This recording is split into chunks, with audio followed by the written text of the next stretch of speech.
هي المعتديه.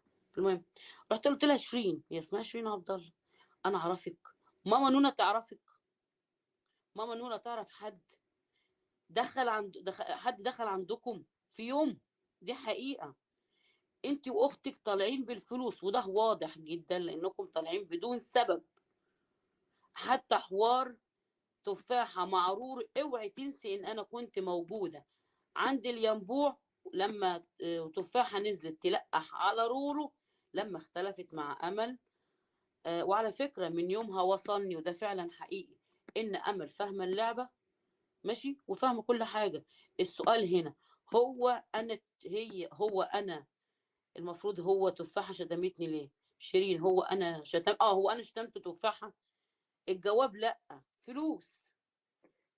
بالعقل كده تسكت؟ لا،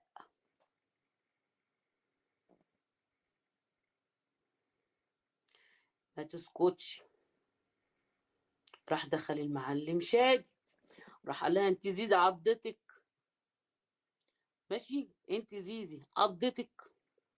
راحت قالت له عامة سام قالت انت نزلت عشان خاطر بنات رورو، وانا عملت سكرين، وهي ورورو شتموني النهارده الصبح، وهاخد تفاحة عشان برضو ايه، عشان برضو رورو ثبت عرض تفاحة، وانا بكرة ان شاء الله هعمل قضية.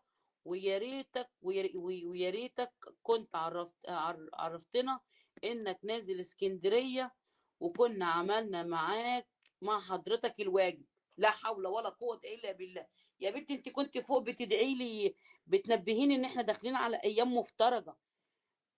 انا شتمتك عند رورو الصبح ماشي، وخدت سكرينات. انا يا بنتي هو انتوا مجانين؟ انا عاوزه حد يا جماعه، انا عاوزه حد يدخل على البث اللي كانت عاملاه رور الصبح ويجيب لي شتيمه ولا ماشي. واحتجت عرض تفاحه، رورو ما احتاجتش عرض تفاحه ولا اتكلمت في عرض تفاحه. رحت انا دخلت عليها تاني، ما الموضوع دخل بقى فيه، رحت قلت انا يا كدابه، عيب الكذب في الايام المفترجه ماشي. كمان